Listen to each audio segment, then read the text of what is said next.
दोस्तों, ये कहानी है एक ऐसी औरत की जो कभी अपने माँ बाप की लाडली बेटी हुआ करती थी, जो करोड़ों की संपत्ति की इकलौती वारिस थी। फिर भी उसने अपनी जिंदगी एक छोटे से बदबूदार गंदे कमरे में बसर की। आइए जानते हैं कि आखिर ऐसी क्या मजबूरी थी उसकी, जो वो गुमनामी की जिंदगी जीने पर मजबूर हो गई। मैं 3 दिन से मम्मी के बिस्तर के पास से नहीं हटी थी। मेरी आंखें जल रही थी, पर मेरी नज़रें सामने लगे मॉनिटर से नहीं हट रही थी। मॉनिटर की स्क्रीन पर चलती टेढ़ी मेढ़ी लाइनें इस बात की गवाह थी कि अभी वो जिंदा हैं। मुंह पर लगे ऑक्सीजन मास्क से आती हुई उनकी सांसों की आवाज़ें मेरे कानों में जब जाती तो मैं सिर उठाकर ईश्वर को धन्यवाद देने लगती। थैंक यू गॉड, तू दयालु है। मम्मी को लंग कैंसर था। उन्हें यह बीमारी कैसे हुई मुझे पता नहीं चला। हल्की फुल्की खांसी से शुरू होते होते खांसी के दौरे और फिर मुंह से खून निकलना, सब कुछ मुझसे छुपाती रही। मैं छोटी थी, पर इतनी भी छोटी नहीं थी कि उनकी बातों को समझ ना सकूं। जब भी माँ मेरे पापा को सिगरेट खरीदने के लिए पैसे देने से मना करती थी, उनका हाथ उठ जाता था। अलमारी खोलकर माँ के पर्स से निकाल कर घर से बाहर निकल जाते थे और रात देर से लौटते थे। सिगरेट और शराब की गंध पूरे कमरे में फैल जाती थी। कभी कभार तो शराब इतनी ज़्यादा पीकर आते थे, पूरी पूरी रात माँ उनकी उल्टियाँ साफ करती रह जाती थी। शराब, सिगरेट और उल्टी की मिलीजुली दुर्गंध से मुझे उबकाई आने लगती, तो मैं बाहर जाकर ज़मीन पर लेट जाती ताकि ताज़ी हवा अपने फेफड़ों में भर सकूं। पर माँ उसी बदबूदार कमरे के कोने में पूरी रात गुजार देती थी। मैंने कई बार माँ से कहा, चल कहीं और चलते हैं, क्यों इस आदमी की मार और यातनाएं सहती है। माँ के चेहरे पर बस एक फीकी सी हंसी आती और उसी क्षण लुप्त हो जाती। मेरे गालों को थपथपाकर वो किसी बहाने वहाँ से उठ जाती। माँ मुझसे हमेशा यही कहती रही कि वो जैसा भी है, वो उसे छोड़कर कहीं नहीं जा सकती। पर वो एक दिन अचानक से हमें छोड़कर चला गया। उसे धरती निगल गई या आसमान, हमें पता नहीं चला। उसके जाते ही माँ बीमार रहने लगी थी। नहीं, बीमार तो काफ़ी पहले से ही थी, बस मुझे ही पता नहीं चला। और उसे माँ की बीमारी का अंदाज़ा मुझसे काफ़ी पहले हो गया था। शायद इसी वजह से वो हमें छोड़कर चला गया था। मुझे आज भी वो दिन नहीं भूलता, जब मैं माँ को बेहोशी की हालत में अस्पताल लेकर आई थी। डॉक्टर ने उन्हें देखते ही कहा, घर में कोई बड़ा है तो उसे लेकर आओ, उनसे तुम्हारी माँ की बीमारी के बारे में बात करनी है। मेरी आंखों से सिर्फ आंसू निकले थे। मैं सिर्फ 14 साल की तो थी। बस इतना ही कह पाई कि हमारे घर में कोई और नहीं है, सिर्फ मैं हूँ। मैंने इतनी धीमी आवाज़ में कहा था कि शायद ही उस डॉक्टर को मेरी बात सुनाई दी हो। माँ का एक्सरे हुआ, उससे पता चल गया कि उनके फेफड़े ख़राब हो चुके हैं। एक एक करके टेस्ट पर टेस्ट होते चले गए। फेफड़ों का कैंसर निकला, वो भी आखिरी चरण का। उसके पास सिर्फ गिनती के दिन बचे हुए थे। उन्होंने माँ को अस्पताल में भर्ती कर लिया और उनका इलाज शुरू हो गया। मेरे पास इतने पैसे नहीं थे कि मैं माँ का इलाज करवा सकूं, पर उनके इलाज में कोई रुकावट नहीं आई। डॉक्टर और अस्पताल वालों ने मुझसे इलाज के लिए एक पैसा नहीं मांगा। मैं जब भी पैसे की बात करती तो मुझे हमेशा यही कहा गया, तुम चिंता मत करो, उनके इलाज में किसी तरह की कोई कमी नहीं होगी। मैं फिर सिर उठाकर ईश्वर को धन्यवाद देती और मेरे मुंह से हमेशा यही सब निकलते, तू दयालु है, तू जानता है किसको कब क्या चाहिए। माँ को अस्पताल में भर्ती हुए 1 महीने से ऊपर हो गया था। दिन प्रतिदिन उनकी तबीयत खराब होती जा रही थी। मैं जब भी डॉक्टर से उनके बारे में पूछती तो मुझसे कहते, अपनी माँ के लिए दुआ करो। माँ के लिए मेरे होंठों से सिवाय दुआओं के अलावा कभी कुछ निकलता ही नहीं था। आज सुबह से उनकी सांस उखड़ रही थी। उनकी ऐसी हालत देख मुझे आईसीयू से बाहर निकाल दिया गया। मैं वहीं रुकने की जिद कर रही थी, पर मेरी बात कोई नहीं मान रहा था। मैं कैसे उन्हें समझाती कि जो भी पल, जितनी भी सांसें उनके पास बची हैं, मैं उनके पास रहना चाहती हूँ। पर बच्चा समझकर उन्होंने मेरी बात नहीं मानी। कुछ देर के बाद जब मुझे अंदर बुलाया गया तब माँ का चेहरा सफ़ेद चादर से ढका हुआ था।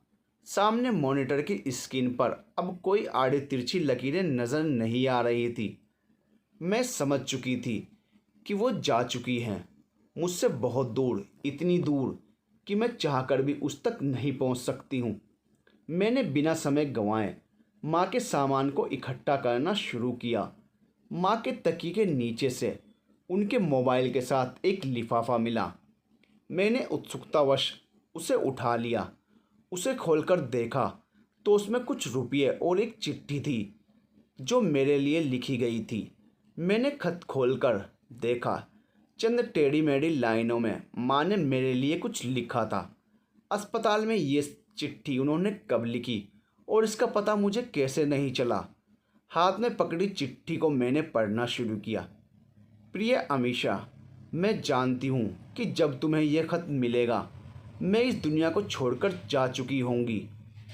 ये तुम्हारे साथ अन्याय नहीं तो और क्या है। तुम सोच रही होगी कि अगर ऐसा है तो फिर मैं यह अन्याय तुम्हारे साथ क्यों कर रही हूँ। अगर मेरे बस में होता तो शायद मैं कभी तुम्हें अकेला नहीं छोड़ती। काश ईश्वर ने मुझे गिनती की सांसें नहीं दी होती। तुम्हारे पैदा होने के बाद मैंने जाना ममता क्या होती है। मैं तुम्हें पल पल बड़ा होते हुए देखना चाहती थी, पर अब मैं मजबूर हूँ। मेरी बच्ची, मैं अपने हिस्से की सांसें जी चुकी हूँ। मुझे हमेशा इस बात का अफसोस रहा कि मैं ना ही अच्छी माँ बन सकी और ना ही अच्छी बेटी। बचपन से लेकर आज तक जिन चीज़ों की तुम हकदार थी मैं माँ होने के नाते कभी तुम्हें दे नहीं सकी। आज जब मौत मेरे सिरहाने खड़ी है तब मुझे एहसास हो रहा है कि अपने बच्चे से बिछड़ना क्या होता है। तुम मेरी बहुत अच्छी बेटी हो। काश मेरे मम्मी पापा भी मेरे लिए ऐसा कह सकते। मैंने उन्हें बहुत दुख दिए हैं बेटा। काश मैंने अतीत में सही फैसले किए होते और तुम्हें एक खुशहाल ज़िंदगी दे सकती। काश मेरे इख्तियार में होता तो मैं अपने उन फैसलों को बदल सकती। पर शायद मेरी नियति में यही लिखा था। तुम्हें इस दुनिया में अकेले छोड़कर जाने का ख्याल मुझे सुकून से मरने नहीं देगा। मेरे चले जाने के बाद तुम खुद को अकेला महसूस नहीं करना। मैं हमेशा तुम्हारे पास रहूँगी। अमीषा मेरी बच्ची, मेरे जाने के बाद बस तुम्हें इस पते तक पहुँचना है।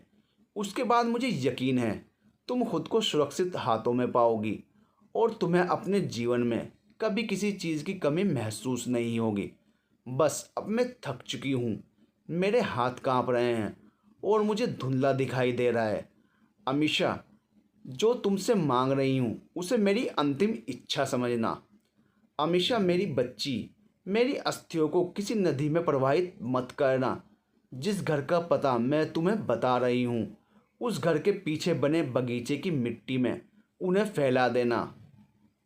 तभी मेरी आत्मा को शांति मिलेगी। माँ के चले जाने के बाद पूरा 1 महीना मैंने इस इंतज़ार में बिता दिया कि शायद वो लौट आए, पर मेरे पापा नहीं आए।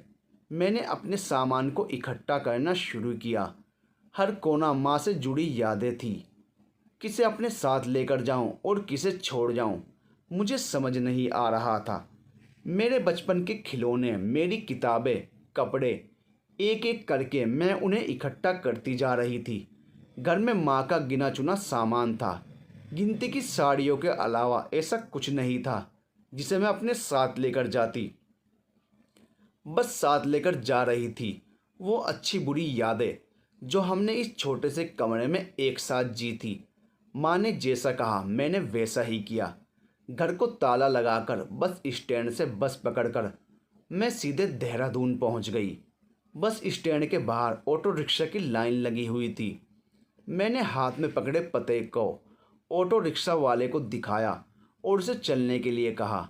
आधे घंटे के बाद उसने ऑटो एक लाल रंग की ईंटों से बने हुए ढलान वाली छत के मकान के सामने रोक दिया, जिसके बाहर लीची, अमरूद और नाशपाती के पेड़ लगे हुए थे, जिन्होंने मकान को अपनी ओट में लिया हुआ था।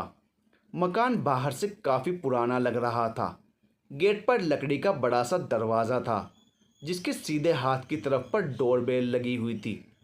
ऑटो वाले को पैसे देकर मैंने डोरबेल बजाई और इधर उधर देखते हुए मेरी नज़र घर के बाहर नेम प्लेट पर गई।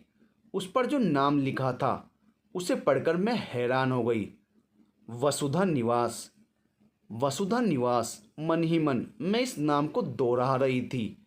तभी घर के अंदर से एक अधेड़ उम्र का शख्स बाहर निकला और मुझे सामने देखकर कहने लगे, तुम अमीशा हो, वसुधा की बेटी? मैंने हाँ में सिर हिला दिया। जी मैं अमीशा हूँ। बड़ी बेतकल्लुफ़ी से उन्होंने मेरे हाथ से मेरा सामान लिया और मुझे अंदर चलने के लिए कहा। मुझे थोड़ी झिझक हो रही थी, पर फिर भी मैं उनके पीछे चल दी, यह सोचकर कि माँ ने अगर मुझे इनके पास भेजा है तो कुछ सोच समझ कर ही भेजा होगा। एक लंबी सांस भरकर मैं उनके पीछे पीछे चल दी। घर के अंदर बहुत खूबसूरती से पतली पतली लाल ईंटों से क्यारियाँ बनी हुई थी, जिनमें बेहद खूबसूरत फूल लगे हुए थे। गुलाब और गेंदे के फूलों के अलावा दूसरे मौसमी फूलों से क्यारियाँ भरी हुई थी। सच कहूँ तो मैं उन फूलों के नाम नहीं जानती थी। जामनी, गुलाबी, नारंगी, पीले रंगों से क्यारियाँ लहलहा रही थी। मेरे आगे बढ़ते हुए कदम वहीं रुक गए और मैं क्यारियों के पास आकर रुक गई। बहुत सुंदर फूल हैं, मेरे मुंह से निकला। हाँ, वाकई इनसे खूबसूरत चीज़ तो दुनिया में कोई नहीं है। मैं वहाँ खड़ी फूलों की पत्तियों पर हाथ फेरने लगी। इन्हें देखने के लिए तुम्हें बहुत समय मिलेगा। चलो पहले अंदर चलो। इतने लंबे सफ़र के बाद तुम थक गई होंगी। ऐसी यहाँ बहुत सी क्यारियाँ घर के पीछे बने बगीचे में भी हैं। जल्दी ही तुम्हें सब दिखा दूंगा। बिना कुछ कहे मैं फिर उनके पीछे पीछे चलने लगी। सफ़ेद संगमरमर से बने फर्श पर चलते हुए वो एक लकड़ी के दरवाजे के सामने आकर रुक गए। मेरे लिए दरवाज़ा खोलकर मुझे पहले अंदर आने का इशारा करने लगे। मैं उनके कहे अनुसार चलते हुए एक बड़े से कमरे में आ गई। कमरे में नीले रंग के सोफ़े रखे हुए थे और उनके साइड में नक्काशीदार गहरे रंग की साइड टेबल थी और कमरे के बीचों बीच भी कांच की नक्काशीदार लकड़ी की मेज़ थी, जिसके ऊपर बेहद खूबसूरत सफ़ेद संगमरमर की दो हाथियों की मूर्ति थी।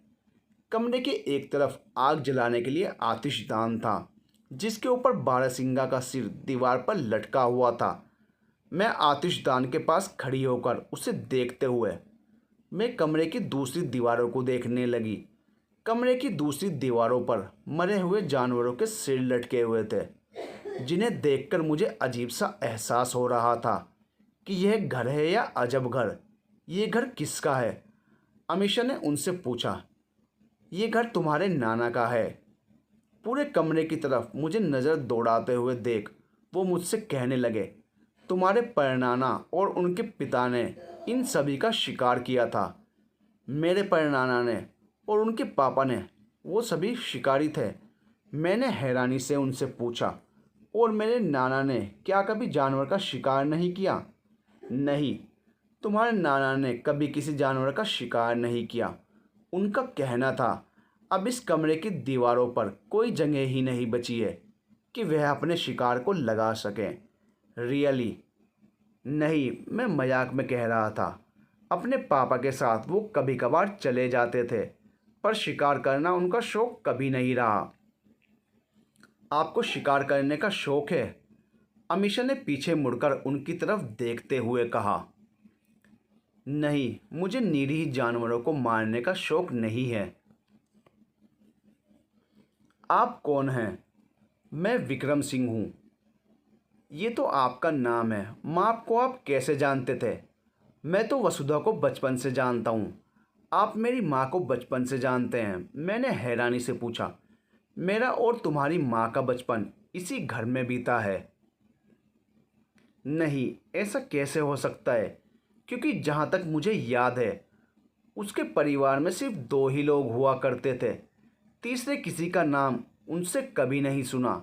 ना ही कभी माँ और पापा ने किसी का जिक्र किया। ऐसा कैसे हो सकता है? इंसान के मुंह से कभी ना कभी अनजाने में ही अपनों का नाम निकल जाता है। फिर ऐसा क्या हुआ था कि माँ ने कभी अपने परिवार के बारे में कुछ नहीं बताया? अमीषा सोच रही थी। क्या हुआ अमीषा, किस सोच में डूब गई हो?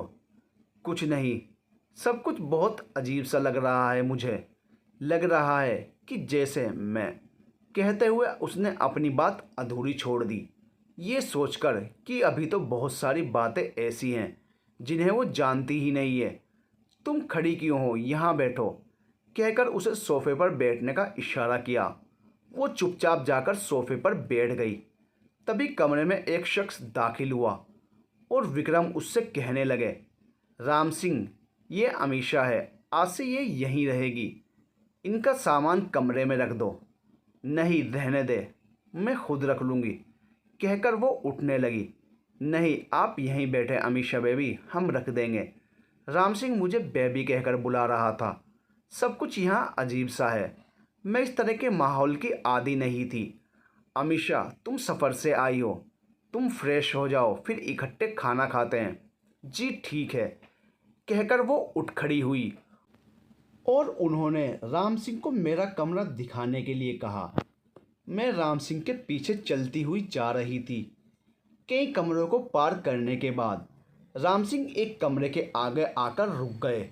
अपनी जैकेट की जेब से चाबियों का एक गुच्छा निकालकर दरवाजे को खोलने लगे।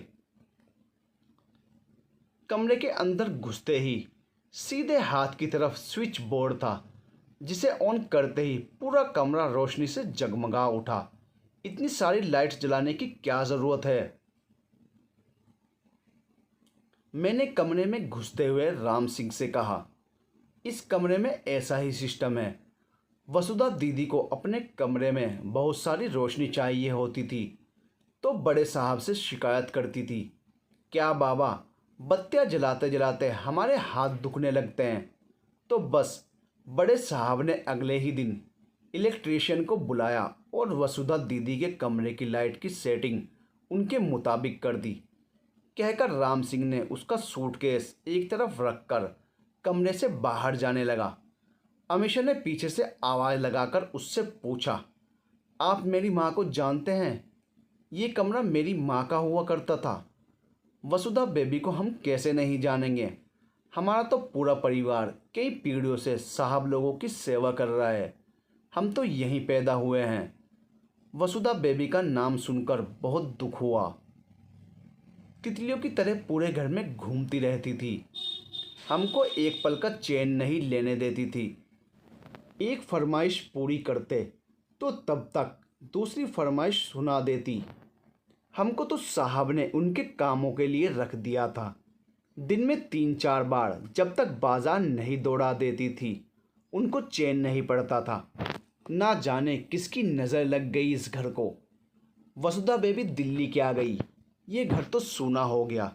साहब और मैम साहब सारा दिन अपने कमरे में बैठे वसुधा बेबी की तस्वीरों को देखते रहते थे। राम सिंह, क्या हुआ? अभी अमीषा को उसका कमरा नहीं दिखाया? आया साहब जी। विक्रम की आवाज़ आते ही राम सिंह अमीषा को कमरे में छोड़कर बाहर चला गया। राम सिंह जैसे ही कमरे से बाहर गया, अमीषा कमरे में रखी एक एक चीज़ को बड़े ध्यान से देखने लगी। कमरे की एक दीवार पर लकड़ी के बड़े से फ्रेम में माँ के बचपन से लेकर कॉलेज के ग्रेजुएट होने की तस्वीरें थी। अमीषा बड़े ध्यान से उनकी एक एक तस्वीर को देख रही थी। एक तस्वीर को देखते हुए उसकी आंखें वहीं रुक गई। एक औरत और आदमी के साथ माँ की तस्वीर थी। यकीनन ये उसके नाना नानी की तस्वीर होगी, पर माँ की शादी और उसके पापा की कोई तस्वीर वहाँ नहीं थी। माँ कितने शान और शौकत से रहती थी, इसका अंदाज़ा अमीषा को उनकी तस्वीरें देखते हुए हो गया था। अमीषा वहीं खड़े हुए सोच रही थी कि फिर माँ के साथ ऐसा क्या हुआ जो शादी के बाद उनका संसार एक कमरे के मकान तक सीमित रह गया। अपने उस घर की याद आते ही अमीषा की आंखों से आंसू निकल आए। माँ कितनी तकलीफ़ें झेला करती थी, उसके बावजूद उसने कभी किसी से कोई शिकवा, कोई शिकायत नहीं की। सोचते हुए कमरे की खिड़की से पर्दा हटाकर बाहर देखने लगी। उसके सामने एक खूबसूरत बगीचा था। रंग बिरंगे फूलों की क्यारियां दीवार के चारों ओर थी। माँ ने इसी बगीचे के बारे में लिखा था। अपने ही ख्यालों में खोई हुई अमीशा का ध्यान तब भंग हुआ जब उसके कमरे के दरवाजे पर दस्तक हुई। अमीशा, मैं अंदर आ जाऊं? उसे विक्रम सिंह की आवाज़ सुनाई दी। जी आ जाएं, कहकर अमीशा पलंग से उठकर खड़ी हो गई। क्या हुआ? कुछ नहीं, बस इस बगीचे को देख रही थी। तुम्हारी माँ की सबसे पसंदीदा जगह थी, और छुपने की भी। जब भी किसी से नाराज़ होती तो यहाँ आकर छुप जाती थी। सब जानते थे कि वो यहीं पर होगी, फिर भी उसे ढूंढने का नाटक करते थे। अमीशा के चेहरे की तरफ देखते हुए कहने लगे, तुम रो रही हो अमीशा? मुझे माँ की याद आ रही है, कहते हुए वो फपक फपक कर रोने लगी। मैं तुम्हारी तकलीफ़ को समझता हूँ अमीशा। नहीं, आप नहीं समझ सकते। आपने माँ की तकलीफ़ें नहीं देखी हैं। मैंने देखा है उन्हें हर रोज़ घुट घुट कर मरते हुए। आपने कहा यह मेरे नाना का घर है। अगर ये बात सच है तो माँ को क्यों एक एक पैसा कमाने के लिए लोगों की बातें सुननी पड़ती थी? क्यों नहीं उन्होंने आकर हमारी मदद की? ऐसा कौन अपने बच्चों के साथ करता है? अमीशा, मैं तुम्हारी हर बात का जवाब दूंगा।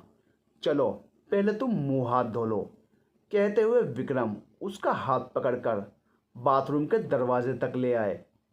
अमीशा एक अच्छे बच्चे की तरह उनकी बात मानकर बाथरूम के अंदर चली गई।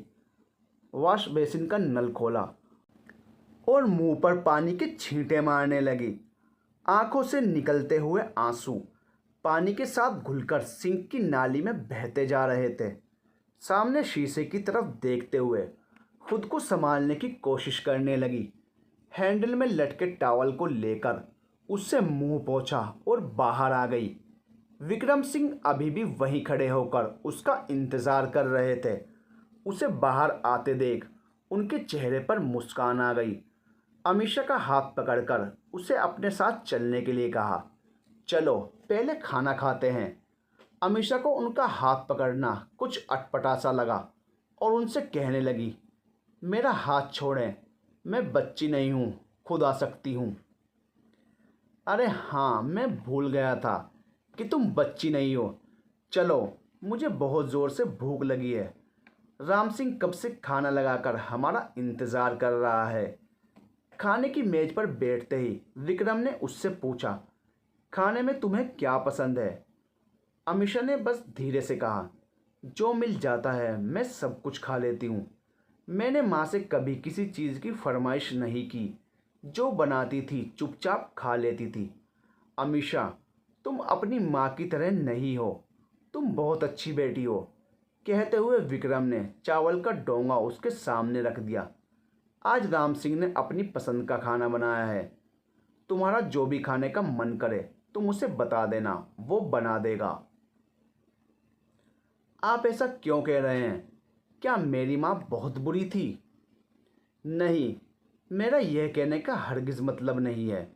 तुम्हारी माँ बहुत अच्छी थी, पर ज़िद्दी बहुत थी। उसके ज़िद्दी स्वभाव ने सब कुछ खत्म कर दिया। नहीं, मेरी माँ ऐसी नहीं थी जैसा आप कह रहे हैं। जब से मैंने होश संभाला है मैंने उन्हें किसी बात के लिए ज़िद करते नहीं देखा। पापा की हर जायज़ नाजायज़ बात को वो मानती रही। अपने ऊपर होते सब अत्याचारों को चुपचाप सहती रही हैं। इतनी तकलीफ़ें सहने के बाद भी माँ ने कभी उफ तक नहीं की थी। अमीशा, तुमने अपनी माँ का सिर्फ एक रूप देखा है। वो किसी की बेटी भी थी और बहुत लाडली बेटी थी। तुम इतना तो समझ सकती हो कि औलाद को खोने का दर्द एक माँ बाप के लिए क्या होता है। विक्रम अंकल, अगर मेरे नाना नानी माँ से इतना प्यार करते थे तो कभी हमसे मिलने क्यों नहीं आए? अमीशा, तुम्हारी माँ उनसे सारे रिश्ते नाते तोड़ चुकी थी। वो तो यह भी नहीं जानते थे कि उनकी बेटी जिंदा भी है या। कहते हुए विक्रम चुप होता गया। चलो छोड़ो, पहले तुम आराम से खाना खाओ। बाकी की बातें बाद में करेंगे। जी ठीक है, कहकर अमीशा चुप हो गई। सब्जी तो लो, ये मटर पनीर की सब्जी है और ये राजमा है। लाओ मैं कटोरी में डाल देता हूँ। आप रहने दें, मैं खुद ले लूँगी। आपसे एक बात पूछ सकती हूँ? हाँ हाँ पूछो, तुम कुछ भी मुझसे पूछ सकती हो। आज मैं आपसे पहली बार मिली हूँ। मैंने आपको मेरा नाम नहीं बताया, फिर आपको कैसे पता चला कि मेरा नाम अमीशा है और मैं वसुधा की बेटी हूँ? मुझे तो ऐसा लग रहा है कि मेरे यहाँ आने से पहले ही आपको पता था कि मैं यहाँ आने वाली हूँ। अमीशा, तुम पहले खाना खा लो, फिर तुम्हारे सब सवालों के जवाब दे दूँगा। खाना खाने के बाद अमीशा और विक्रम दोनों ड्राइंग रूम में आकर सोफे पर बैठ गए। विक्रम ने अमीशा से कॉफ़ी का पूछा तो उसने हाँ कह दी। राम सिंह को आवाज़ लगाकर विक्रम ने कॉफ़ी बनाने के लिए कहा। कुछ देर तक दोनों चुप थे। अमीशा सोच रही थी कि विक्रम खुद बात शुरू करेंगे और विक्रम उसके चेहरे पर छाई उदासी और परेशानी को पढ़ रहे थे। थोड़ी देर के बाद राम सिंह कॉफ़ी बनाकर ले आया और उसे टेबल पर रखकर चला गया। विक्रम ने कॉफ़ी का मग टेबल से उठाकर उसे पकड़ा दिया। अमीशा हाथ में पकड़े हुए विक्रम के चेहरे को गौर से देखती रही कि कब वो अपनी बात शुरू करते हैं। दोनों की कॉफ़ी खत्म हो चुकी थी और विक्रम सोफे से उठकर कमरे के चक्कर लगाने लगे। अमीशा वहीं बैठे उसे इधर उधर चक्कर लगाते हुए देख रही थी। उसका व्यवहार अब उसे कुछ अजीब सा लग रहा था। अमीशा को ऐसा लग रहा था कि विक्रम उसे बेवकूफ़ बना रहा है और वो उसकी माँ के अतीत के बारे में कुछ नहीं जानता है। उसके सब्र का बांध टूट रहा था। उसने विक्रम से आखिरकार सीधे सीधे पूछ लिया, आप मुझे मेरी माँ के बारे में कुछ बताना चाहते हैं या यूं ही मुझे बहला रहे हैं? और आप आज पहली बार मुझसे मिले, आपको मेरा नाम कैसे मालूम हुआ? अमीशा, मैं मन ही मन उन कड़ियों को जोड़ रहा हूँ जिनके सिरे सालों पहले टूट चुके थे। क्या मतलब है आपकी इस बात का? मैं कुछ समझी नहीं। अमीशा, मेरा और तुम्हारी माँ का बचपन यहीं देहरादून में बीता है। इसके साथ ये बात भी सच है कि ये तुम्हारे नाना महेंद्र प्रताप सिंह का घर है। मेरा पुश्तैनी घर यहाँ से कुछ दूरी पर है। वसुधा और मैं एक साथ स्कूल जाया करते थे। एक साथ खेलना पढ़ना, यूँ समझ लो कि बस हम दोनों का साथ 24 घंटे का था। वसुधा अपने पिता की लाडली थी। उसने किसी चीज़ की इच्छा जाहिर की हो और वो उसी समय पूरी ना हो, ऐसा कभी नहीं होता था। वसुधा की माँ यानी तुम्हारी नानी सुलभा और उनके पति के बीच में अक्सर इस बात को लेकर झगड़ा हो जाया करता। तुम्हारी नानी का कहना था कि लड़कियों को इतनी छूट नहीं देनी चाहिए। ससुराल जाकर अगर वहाँ ये सब शानो शौकत ना मिला तो वो कैसे रहेंगी? और तुम्हारे नाना इस बात पर हमेशा यही कहा करते थे कि मैं अपनी बेटी की शादी उस घर में करूँगा जहाँ उसे रानी बनाकर रखा जाएगा। लेकिन भविष्य ने किसके नसीब में क्या लिखा है कोई नहीं जानता था। स्कूल की पढ़ाई ख़त्म होते ही वसुधा ने दिल्ली के लेडी इरविन कॉलेज में बीकॉम ऑनर्स में एडमिशन ले लिया और वहीं हॉस्टल में रहने लगी। पहले से स्वच्छंद प्रवृत्ति वाली वसुधा को अब कोई रोक टोक नहीं थी। कॉलेज के बाद ज़्यादातर उसका समय अपनी सहेलियों के साथ मूवी देखने और रेस्टोरेंट में गुजरने लगा।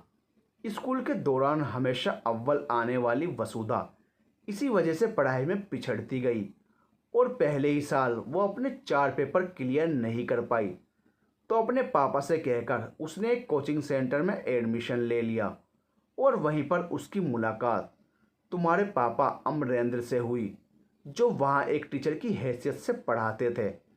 अमरेंद्र कोचिंग सेंटर में पढ़ाने के साथ साथ आईएएस की तैयारी भी कर रहे थे। वसुधा और अमरेंद्र धीरे धीरे एक दूसरे को पसंद करने लगे और अक्सर उनका समय एक दूसरे के साथ बीतने लगा। इसी बीच वसुधा ने हॉस्टल छोड़कर एक फ्लैट में रहना शुरू कर दिया, क्योंकि हॉस्टल में रात को 8 बजे के बाद लड़कियों को बाहर रहने की इजाज़त नहीं थी। वसुधा दिल्ली में क्या कर रही है इसके बारे में उसके परिवार को कुछ पता नहीं था। कभी कभार उसकी माँ बेटी से मिलने के लिए आती और उसके पास चंद दिनों के लिए रुक जाती। अमरेंद्र ने एक जोड़े की तरह लिव इन में रहना शुरू कर दिया। वसुधा के पास पैसे की कोई कमी नहीं थी। उसके पापा हर महीने उसके अकाउंट में एक अच्छी खासी रकम ट्रांसफ़र कर देते थे। यहाँ रहने के बाद अमरेंद्र जिस कोचिंग सेंटर में पढ़ाता था काफ़ी दूर पड़ता था। बस से आने जाने में उसका काफ़ी समय निकल जाता था और आईएएस की पढ़ाई के लिए उसके पास समय नहीं बचता था। वसुधा के कहने पर उसने कोचिंग सेंटर में पढ़ाना छोड़ दिया ताकि इस बार वो हर हालत में अपने पेपर क्लियर कर सके। वसुधा सुबह कॉलेज के लिए निकल जाती थी और उसे लौटते हुए शाम हो जाती थी। पीछे अमरेंद्र घर पर रहकर अपनी पढ़ाई करता रहता था। शाम को वसुधा के घर लौटते ही दोनों कहीं ना कहीं घूमने निकल जाते और अक्सर खाना खाकर देर रात घर लौटते। अपनी ज़िंदगी के सबसे खूबसूरत पलों को वसुधा अमरेंद्र के साथ जी रही थी। वसुधा का 25वां जन्मदिन था। उसके माता पिता ने उसे सरप्राइज़ देने के लिए उसके लिए एक नई कार खरीदी और उसी में बैठकर वो दिल्ली उसके पास पहुंच गए। कार को सोसाइटी की पार्किंग में खड़ी करने के बाद लिफ्ट से सीधे 7वीं मंजिल पर पहुंच गए। वसुधा के घर के बाहर उन्हें लाउड म्यूजिक की आवाज़ें सुनाई दे रही थी। 2-3 बार डोरबेल बजाने के बाद जब दरवाज़ा खोला तो सामने अमरेंद्र को देखकर उन्हें हैरानी हुई, पर खुद को वहीं खड़े खड़े तसल्ली देने लगे कि आज उसका जन्मदिन है तो दोस्तों को घर पर दावत के लिए बुलाया होगा। अमरेंद्र जब तक उनका परिचय पूछता, वसुधा की अंदर से आवाज़ आई, कौन है डियर? वसुधा के माता पिता अपने दिल को मजबूत करते हुए घर में दाखिल हुए तो सामने सोफे पर वसुधा बैठी हुई थी। अपने माता पिता को यूं अचानक से सामने देखकर उसके पैरों तले जमीन खिसक गई। एक झटके में सोफे से उठकर खुद को नॉर्मल दिखाने की कोशिश करने लगी। Oh wow, what A pleasant surprise, कहते हुए वसुधा अपने मम्मी पापा के गले लग गई और अगले ही पल रूठते हुए उनसे कहने लगी, आपने आने से पहले मुझे फ़ोन करके क्यों नहीं बताया? ओह आई एम सॉरी, मैंने आपको अमरेंद्र से तो इंट्रोड्यूस करवाया ही नहीं। मम्मी पापा, ये हैं अमरेंद्र। और अमरेंद्र, अब तो तुम जान चुके हो ये कौन है। Hello sir, how are you, कहते हुए अमरेंद्र ने हाथ आगे करके वसुधा के पिता से हाथ मिलाया और फिर वसुधा की माँ की तरफ देखते हुए उन्हें हाथ जोड़कर नमस्ते की। आप बैठिए, मैं आपके पीने के लिए कुछ लेकर आता हूँ, कहकर अमरेंद्र किचन में चले गए और कुछ ही देर में 2 गिलासों में जूस डालकर उनके सामने रख दिया। इतनी बेतकल्लुफ़ी से उसे ऐसा करते देख उन्हें ऐसा लग रहा था कि जैसे वो अपनी बेटी के घर में नहीं, अमरेंद्र के घर बैठे हुए हैं। वसुधा ने फ्रिज से केक निकाला। अमरेंद्र ने केक पर कैंडल जलाई और एक फूंक से वसुधा ने उन्हें बुझाकर केक चाकू से काटकर केक का पहला निवाला अमरेंद्र को खिला दिया। उसे ऐसा करते देख अपने गुस्से को काबू रखते हुए दोनों चुप रहे, क्योंकि तब तक उन्हें उनके रिश्ते की सच्चाई पता नहीं थी। रात के खाने के लिए वसुधा और अमरेंद्र ने बाहर जाना था, पर मम्मी पापा के यूं अचानक चले आने से उसने बाहर जाकर डिनर का प्लान कैंसिल कर दिया और घर पर ही सबके लिए खाना ऑर्डर कर दिया। खाना खाने के बाद इधर उधर की बातें करते हुए महेंद्र सिंह ने अमरेंद्र को अपने बारे में बताने के लिए कहा। अमरेंद्र उनसे कहने लगा कि वो बिहार का रहने वाला है और दिल्ली के एक कोचिंग सेंटर में पढ़ाता था और साथ ही साथ आईएएस की तैयारी के लिए कोचिंग ले रहा था, लेकिन अब घर पर रहकर ही पढ़ाई कर रहा है। उसकी बात सुनकर महेंद्र चुप हो गए। उन्हें लगा कि पढ़ने वाला लड़का है, अगर आईएएस क्लियर कर लेता है तो उन्हें वसुधा के लिए उससे अच्छा लड़का कहाँ से मिलेगा। जब तुम्हारे नाना अमरेंद्र से उसके बारे में पूछ रहे थे उस समय तुम्हारी नानी अपना सूटकेस खोलकर अपने कपड़े अलमारी में लगाने के लिए उन्हें बाहर निकाल रही थी। जैसे ही उन्होंने अलमारी खोली, सामने कमीजें, टी शर्ट और पैंट्स हैंगर में लटकी हुई थी। मर्दाना कपड़ों को देखते ही तुम्हारी नानी का गुस्सा 7वें आसमान पर पहुंच गया और उन्होंने गुस्से में वसुधा को आवाज़ लगाई। वसुधा अपने पापा और अमरेंद्र के साथ ड्राइंग रूम में अपने पापा को अमरेंद्र के फ्यूचर प्लान क्या है बता रही थी। अपनी माँ की आवाज़ सुनते ही वो भागती हुई कमरे में गई जहाँ उसकी माँ अलमारी खोलकर खड़ी थी। उन्हें वहाँ देखते ही वो समझ गई कि माँ ने अमरेंद्र के कपड़े देख लिए हैं। ये क्या है वसुधा? सुलभा गुस्से में उससे पूछने लगी। माँ लाड करते हुए वसुधा ने उनका हाथ पकड़कर उन्हें पलंग पर बिठाया और कहने लगी, माँ प्लीज़ आप इस तरह ओवर रिएक्ट मत करो। मैं आपको सब कुछ बताना चाहती थी। मैं बस अमरेंद्र के आईएएस बनने का इंतज़ार कर रही थी।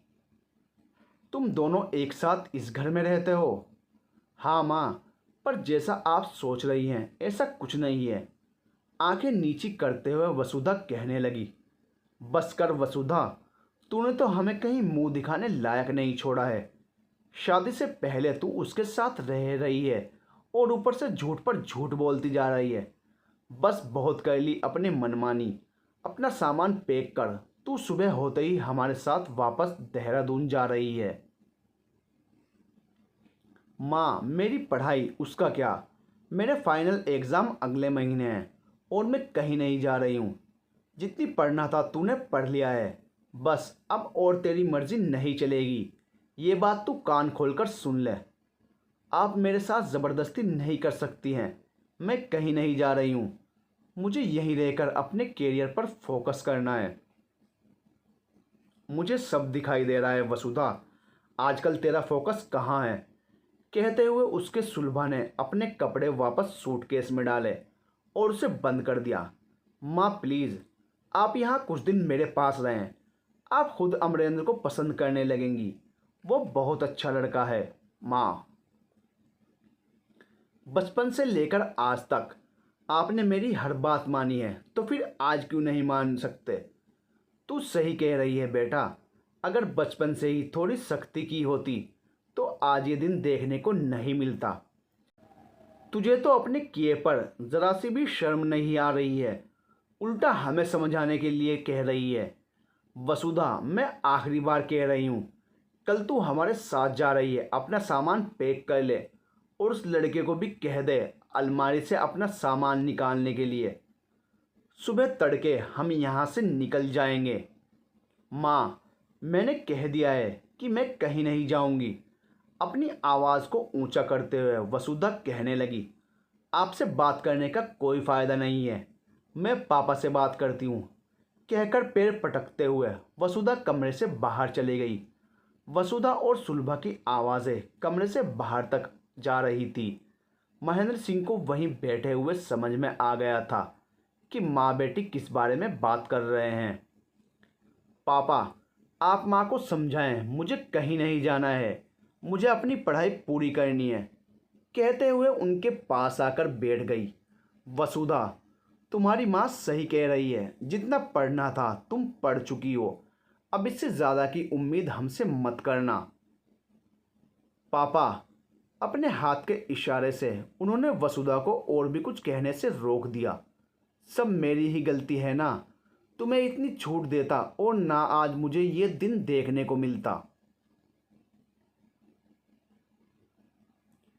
कहते महेंद्र सिंह वहाँ से उठ खड़े हुए। रात काफ़ी हो चुकी थी। उन्होंने उस वक्त वसुधा से और कुछ भी कहना उचित नहीं समझा और उठकर अंदर कमरे में चले गए। सुलभा पलंग पर बैठी हुई रो रही थी। महेंद्र को सामने देख उसका गुस्सा उस पर फूट पड़ा। सब तुम्हारे लाड़ प्यार का नतीजा है महेंद्र। मैं हमेशा से तुम्हें कहती रही लड़की है, इसे इतनी छूट मत दो, पर तब तुम्हें मैं उसकी दुश्मन लगती थी। वो फूट फूट कर रोने लगी।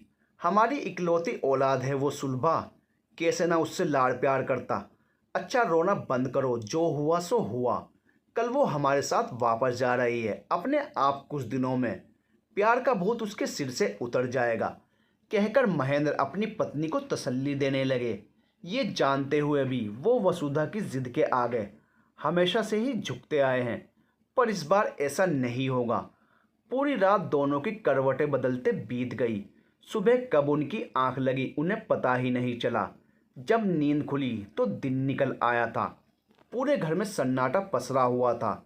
किसी अनहोनी की आशंका से दोनों घबराकर उठे और वसुधा के कमरे में जाकर उसे देखने लगे। उसका कमरा खाली था। सामने अलमारी के पट खुले हुए थे, जो कह रहे थे कि पंछी तो कब के उड़ चुके हैं। वसुधा के कमरे को खाली देख उसके पिता उसे फ़ोन मिलाने लगे। उसका नंबर बंद आ रहा था।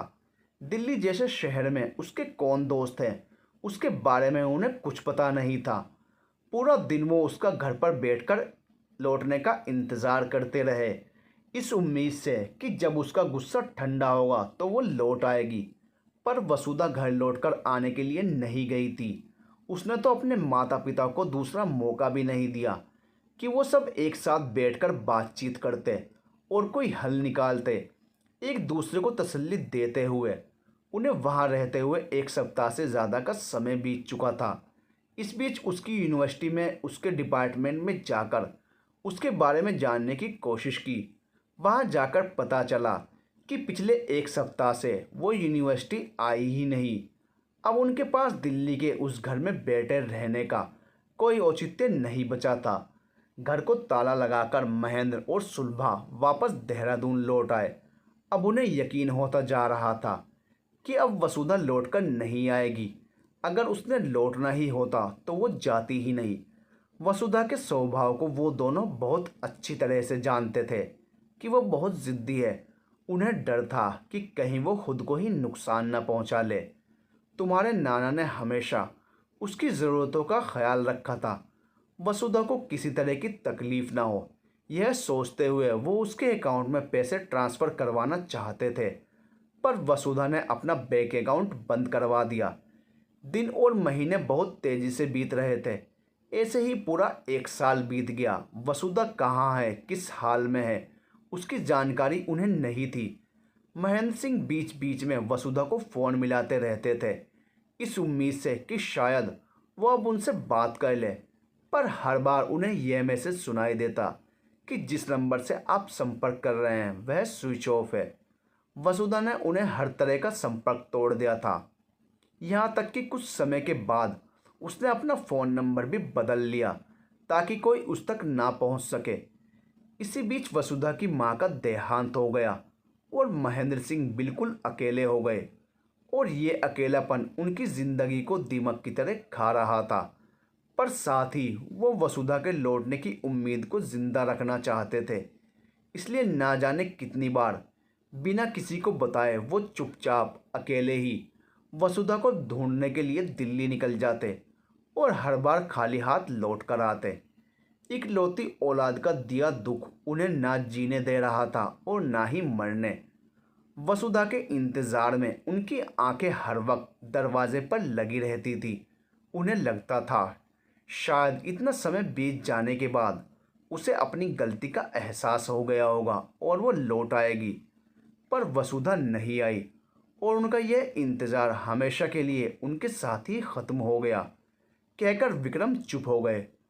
अमीषा के लिए सब पचाना आसान नहीं था। माँ के अतीत के बारे में वो कुछ नहीं जानती थी। पर विक्रम जिस वसुधा का जिक्र कर रहे थे उसकी माँ उससे भिन्न थी। उसने माँ को कभी भी किसी से ऊंची आवाज़ में बात करते हुए नहीं सुना था। माँ को कभी किसी चीज़ के लिए जिद करते उसने नहीं देखा था। विक्रम अंकल को ज़रूर कुछ गलतफहमी हो रही है। विक्रम की बातें सुनकर अमीषा चुप हो गई और सोचने लगी कि तस्वीर का दूसरा रुख ऐसा भी हो सकता है। उसने कभी सपने में भी इसकी कल्पना नहीं की थी। गर्मी की छुट्टियों में जब भी उसकी सहेलियां उससे कहती कि वो अपने नाना नानी के पास रहने जा रही हैं, वो गुमसुम सी उसकी बातें सुनती रहती और मायूस हो जाती। माँ से कई बार उसने अपने नाना नानी और पापा के मम्मी पापा के बारे में पूछा था, पर माँ ने उसे हमेशा यही कहकर बहला दिया कि हमारा बस यही परिवार है, तुम, मैं और तुम्हारे पापा, हमें किसी और की ज़रूरत नहीं है। पर माँ, फिर भी कोई तो रिश्तेदार होगा हमारा इस दुनिया में। इस पर माँ का पलटकर कहना, क्या हम काफ़ी नहीं हैं तुम्हारे लिए? इसके बाद उसने माँ से कभी भी अपने रिश्तेदारों को लेकर बात नहीं की। विक्रम, जिसे वो चंद घंटों पहले ही मिली है, कैसे इनकी बातों पर यकीन कर ले? अब माँ भी नहीं रही जिससे वो पूछ सकती कि माँ, आखिर सच्चाई क्या है। एक अजीब से मकड़ जाल में वो उलझती जा रही थी। नहीं अंकल, मेरी माँ ऐसी नहीं थी, आप मुझसे झूठ बोल रहे हैं। मैंने माँ को देखा है, उनकी तकलीफ़ों को देखा है। इतनी तकलीफ़ें सहन करने के बाद भी उनके चेहरे पर शिकन नहीं होती थी। आप कौन सी वसुधा की बात कर रहे हैं? मुझे आपकी यह कहानी कतई स्वीकार नहीं है। और जब वो इस दुनिया को छोड़कर जा चुकी हैं, उनके बारे में इस तरह की बातें करना आपको शोभा नहीं देता है। मैंने शायद यहाँ आकर बहुत बड़ी गलती की है। मैं जल्द ही वापस अपने उसी छोटे से घर में लौट जाऊंगी, जहाँ सीमित साधनों में भी मेरी माँ मेरी हर ज़रूरत को पूरा करती थी। कहते हुए अमीषा का गला रूंधने लगा। अमीषा, मैं तुम्हें किसी बात को मानने के लिए मजबूर नहीं कर रहा हूँ। जो सच था वो बता दिया है, बाकी तुम उसे कैसे स्वीकार करती हो, यह मैं तुम पर छोड़ता हूँ। अंकल, एक बात सच सच बताएं, क्या आप भी मेरी माँ से इन सालों में कभी नहीं मिले? अमीषा, मैं तुम्हारी माँ से बस एक बार मिला था, पर काश मैं बहुत पहले मिला होता तो तुम्हारे हालात कुछ और होते। तकरीबन 2 महीने पहले मुझे उसका फ़ोन आया था। उन दिनों मैं देहरादून से बाहर था। मेरी कॉन्टैक्ट लिस्ट में वो नंबर नहीं था, इसलिए मैंने उसे इग्नोर कर दिया। फिर दूसरे दिन मुझे उसी नंबर से एक मैसेज मिला। उसमें लिखा था, विक्रम, ये मेरा नंबर है, मुझे फ़ोन करो, वसुधा। वसुधा का मैसेज पढ़कर मैं हैरान भी हुआ और चिंतित भी। आखिर इतने सालों के बाद वो मुझे मैसेज लिखकर फ़ोन करने के लिए कह रही है। मैंने बिना समय गंवाए वसुधा को फ़ोन किया। माँ के पास आपका फ़ोन नंबर था? अमीषा ने हैरानी से उनसे पूछा। हाँ, वसुधा के पास मेरा फ़ोन नंबर तो शुरू से ही था। शायद इसी दिन के लिए उसने उसे संभाल कर रखा हुआ था। जैसे ही मैंने उसे फ़ोन किया, वसुधा ने एक ही बेल के बाद फ़ोन उठा लिया। हेलो वसुधा। विक्रम, बहुत धीमी आवाज़ में उसने मेरा नाम लिया। वो रो रही थी और उसके रोने की आवाज़ मुझे सुनाई दे रही थी। वसुधा, कहाँ हो तुम? मुझे अपना पता दो, मैं अभी तुम्हारे पास पहुँचता हूँ। नहीं विक्रम, मेरे पास आने की कोई ज़रूरत नहीं है। मेरे मम्मी पापा कैसे हैं? मैं उन्हें कितने दिनों से फ़ोन मिला रही हूँ, वो मेरा फ़ोन क्यों नहीं उठाते हैं? वसुधा, तुमने इतनी देर क्यों कर दी उनसे मिलने के लिए? तुम्हारी आवाज़ सुनने को वो तरस गए थे।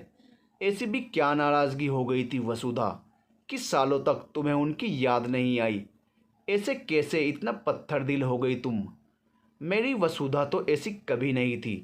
तुम तो यह भी भूल गई कि तुम्हारे सिवा उनका और कोई नहीं है। मैंने देखा है उन्हें तुम्हारी याद में तड़पते हुए। विक्रम, ऐसा क्यों कह रही हो? मुझे उनसे बात करनी है, बहुत सारी बातें करनी है। प्लीज़ मेरी उनसे बात करवा दो। मुझे तो अपनी गलतियों की माफ़ी भी मांगनी है। विक्रम, अगर उन्होंने मुझे माफ़ नहीं किया तो तुम उन्हें समझाना, उनसे कहना वो तो थी ही पागल, पर जैसी भी है आपकी बेटी है, उसे माफ़ कर दो।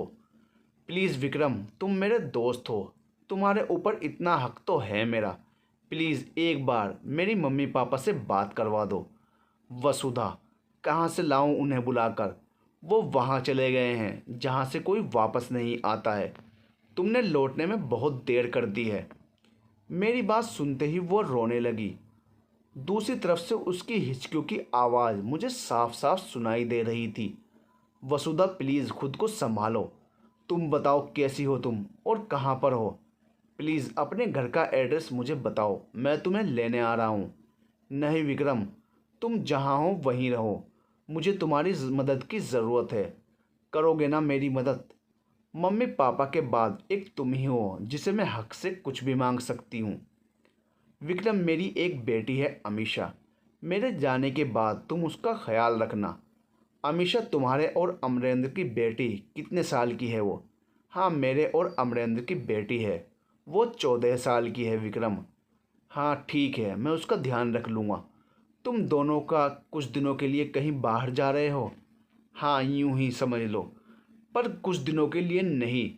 मैं हमेशा के लिए अपनी बेटी तुम्हें सौंप कर जाना चाहती हूँ।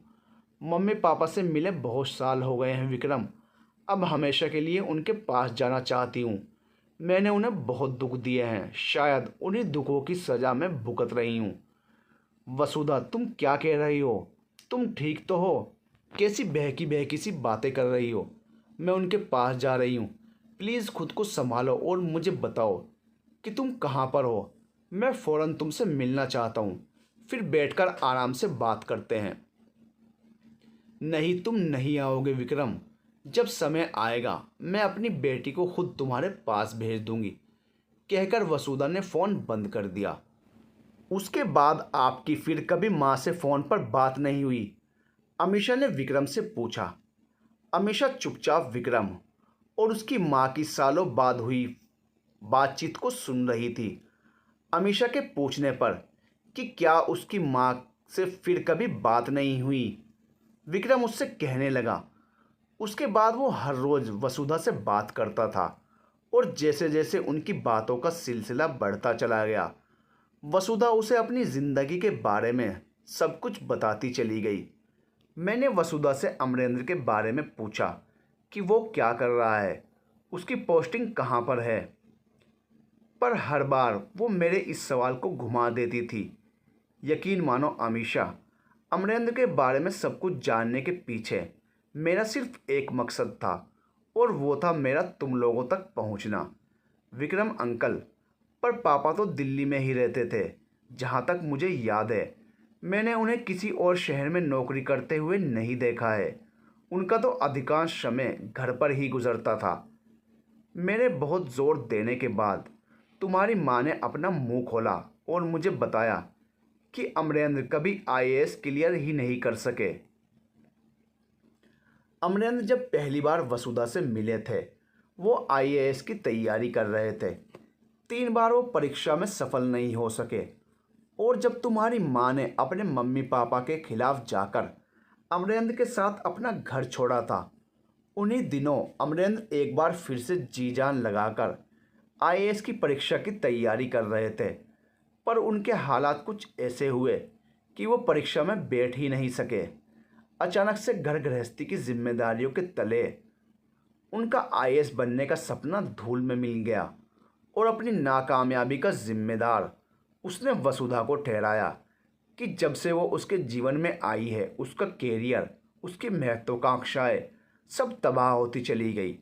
अपनी गलतियों को उसने कभी स्वीकार नहीं किया। जीवन में कुछ ना हासिल कर पाने की फ्रस्ट्रेशन उसे गलत रास्ते पर ले गई, और उसका जिम्मेदार भी वो हर वक्त वसुधा को ठहराता रहा। ये सब आपको माँ ने बताया है? अमीशा ने उनसे पूछा। हाँ बिल्कुल, यह सब कुछ तुम्हारी माँ ने मुझे बताया। उसने बताया कि अमरेंद्र का हाथ अक्सर उस पर उठ जाता था और वो उफ तक नहीं करती थी। 1 साल के बाद तुम इस दुनिया में आ गई, पर अमरेंद्र का व्यवहार तुम्हारी माँ के प्रति बद से बदतर होता गया। वसुधा, जिसकी एक ख्वाहिश को उसके पापा पूरा करने के लिए कुछ भी कर जाते थे, वो कैसे अमरेंद्र जैसे इंसान को सालों तक झेलती रही? क्यों नहीं वो समय रहते वापस अपने घर लौट आई? औलाद चाहे कितनी भी गलतियां करें, माँ बाप उसे माफ़ कर ही देते हैं, और वसुधा तो उनकी इकलौती औलाद थी। हम दोनों को एक दूसरे से बात करते हुए 1 महीना हो चुका था। तब तक वसुधा ने मुझे अपनी बीमारी के बारे में कुछ नहीं बताया था। इसी बीच फिर से वसुधा ने अपना फ़ोन बंद कर दिया। जब भी मैं फ़ोन मिलाता तो यही मैसेज आता कि आप जिस नंबर से संपर्क करना चाहते हैं वह फ़िलहाल बंद है। मुझे उसकी चिंता हो रही थी कि अब ऐसा क्या हो गया है कि उसने फ़ोन बंद करके रख दिया है। और एक दिन मैंने उसे फ़ोन मिलाया तो फ़ोन वसुधा की जगह किसी और ने उठाया। मैंने जब उनसे वसुधा के बारे में पूछा तो उन्होंने मुझे बताया कि वसुधा पिछले 1 सप्ताह से यहाँ अस्पताल में भर्ती है और उनके टेस्ट चल रहे हैं। इस समय उसे एक्सरे के लिए लेकर गए हुए हैं। मैंने उस नर्स से पूछा कि आखिर हुआ क्या है उसे, तो उसने मुझे बताया कि उन्हें लंग कैंसर है और उनकी हालत ठीक नहीं है। नर्स की बात सुनकर मैं परेशान हो गया और मैंने उससे पूछा कि हालत ठीक नहीं है इसका क्या मतलब है। उसने मुझे बताया कि वसुधा चंद दिनों की मेहमान है। नर्स ने मेरे बारे में पूछा कि मैं कौन हूँ, तो मैंने उससे कहा कि मैं फैमिली फ्रेंड हूँ। कुछ समय से इंडिया से बाहर था, इसलिए वसुधा की बीमारी के बारे में मुझे कुछ नहीं पता। मैंने नर्स से पूछा कि वसुधा कौन से अस्पताल में है। उसने मुझे अस्पताल का पता बताया और मैं उसी समय देहरादून से दिल्ली के लिए रवाना हो गया और सीधे अस्पताल पहुंचकर डॉक्टर से मिला और वसुधा की बीमारी के बारे में पूछा। डॉक्टर ने मुझे साफ साफ कह दिया कि वो सिर्फ चंद दिनों की मेहमान है, आप चाहे तो उन्हें घर लेकर जा सकते हैं। कहकर विक्रम चुप हो गए। आपने डॉक्टर को क्यों नहीं कहा कि मैं उन्हें अपने साथ लेकर जाऊंगा? माँ के बारे में जानने के बाद भी आप उन्हें उनके आखिरी वक्त में अकेला छोड़कर वापस चले गए। मैं डॉक्टर को हाँ कहने से पहले वसुधा से मिलना चाहता था, पर मेरी हिम्मत जवाब दे रही थी। मैं कैसे उसका सामना करूंगा और वो मुझे देखकर कैसे रिएक्ट करेगी। अपने दिल को मजबूत करके मैं आईसीयू में वसुधा के बिस्तर के पास जाकर खड़ा हो गया। वो बेसुध सो रही थी, उसके मुंह पर ऑक्सीजन मास्क लगा हुआ था। मैं वहीं खड़ा उसके आंखें खोलने का इंतज़ार करता रहा। उसी समय एक नर्स आई और उसने मुझे बाहर जाने के लिए कहा। मैं नर्स से रिक्वेस्ट कर रहा था कि प्लीज़ मुझे कुछ देर के लिए यहाँ पर रुकने की इजाज़त दे दे, मैं बहुत दूर से इनसे मिलने आया हूँ। हमारी बातों की आवाज़ वसुधा के कानों में गई और उसने अपनी आंखें खोली और मुझे सामने देखकर उठने की कोशिश करने लगी। नहीं, तुम उठो नहीं, लेटी रहो, वो बोलने की कोशिश कर रही थी, पर मुंह पर ऑक्सीजन मास्क लगा होने के कारण मुझे उसकी बात समझ नहीं आ रही थी। उसकी आंखों से बहते हुए आंसू इस बात के साक्षी थे कि वो मुझे अपने पास देखकर खुश थी। मैं उसका हाथ थामे उसके पास खड़ा रहा। मैंने तुम्हारे बारे में उससे पूछा कि तुम्हारी बेटी कहाँ है। हाथ के इशारे से मुझे समझाने लगी कि वो बाहर गई हुई है। वो फिर उठने की कोशिश करने लगी। मैंने उसके बेड पर लगे स्विच को दबाकर उसके सिर को ऊंचा किया। अपने हाथ से मास्क हटाकर मुझे कहने लगी, विक्रम तुम यहाँ कैसे? कहते हुए वो हाँफ रही थी।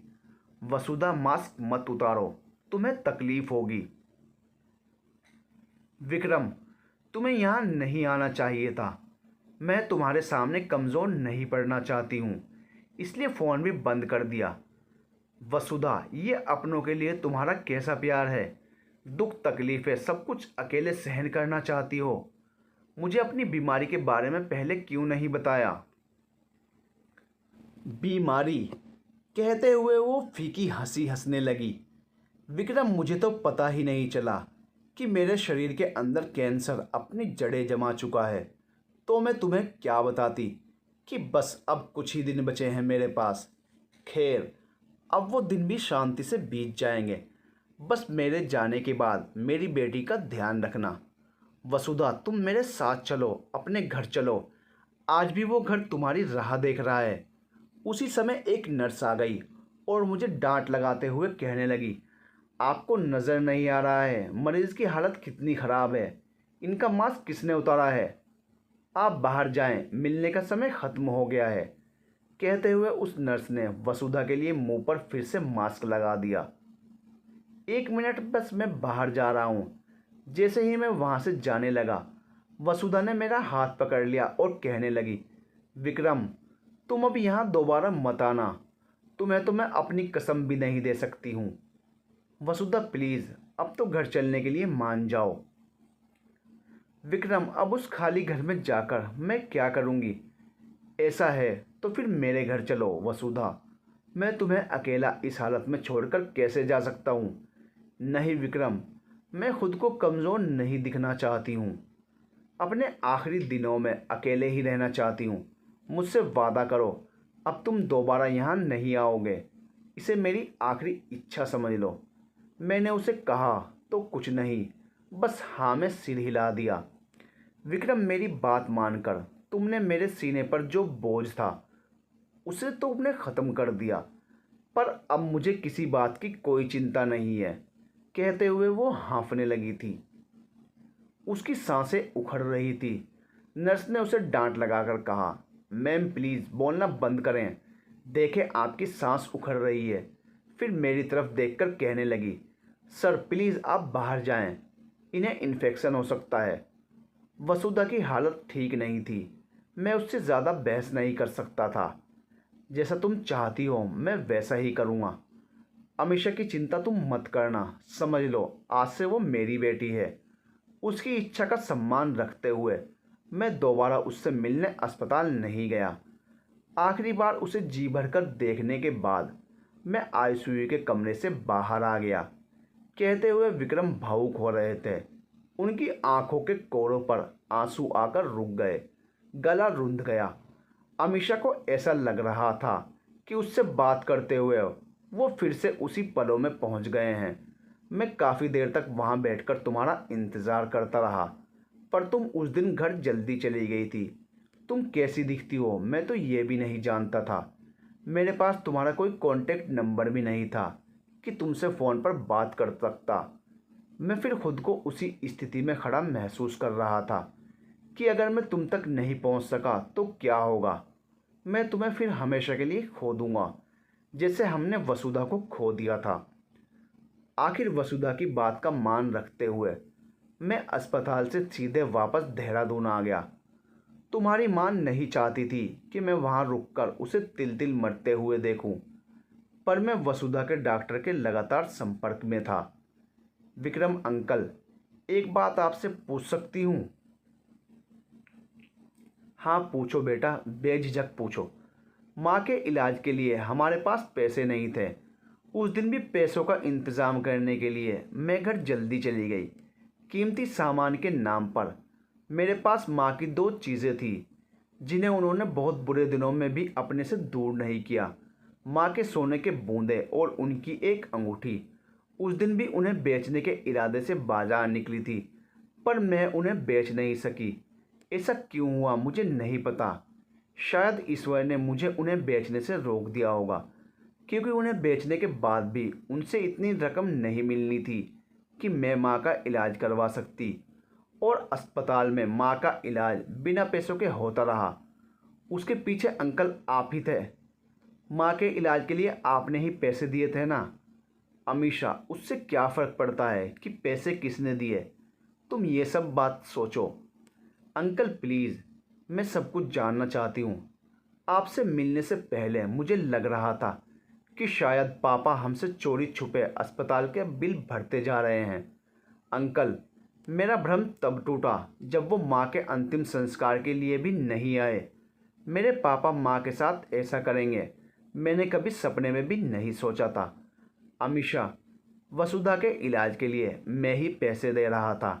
मैं हर रोज़ फ़ोन करके वसुधा के बारे में पूछता रहता था और तब वो मुझे बता देते थे कि उन्हें अब कितने रुपयों की ज़रूरत है। मैं उसी समय वो रकम अस्पताल के अकाउंट में ट्रांसफ़र कर देता था।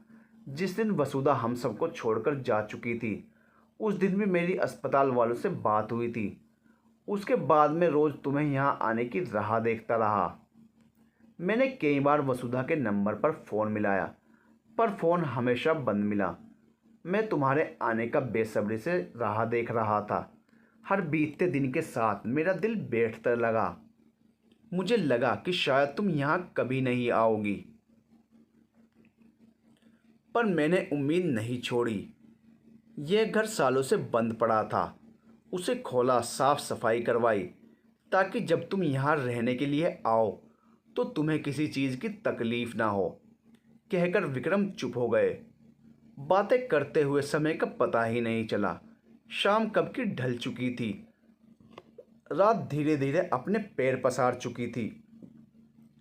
अमीषा भी अब थक चुकी थी। सोफे की सीट पर सिर टिकाकर वो आंखें बंद करके बैठी हुई थी।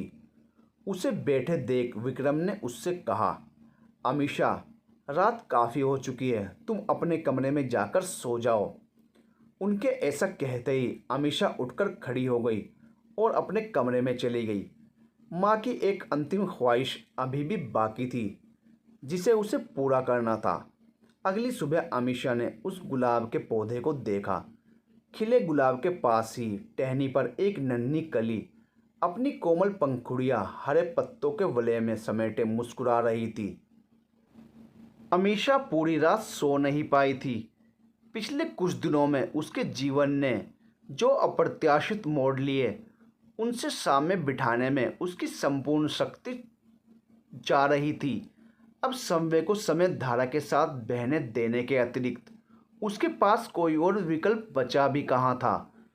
पूरी रात यूं ही कश्मकश में बीत गई। सुबह की नरम लाली पूरब से निकलकर उसके कमरे की खिड़की पर दस्तक देने लगी थी।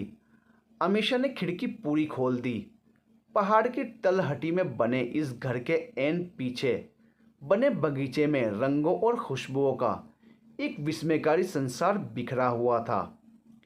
खिड़की के बाहर बगीचे में संवरी हुई क्यारियों में गुलाब, डेलिया, गुलदावरी और जाने कौन कौन से पहाड़ी फूल सुबह की ओस में धुले निखरे इठला रहे थे।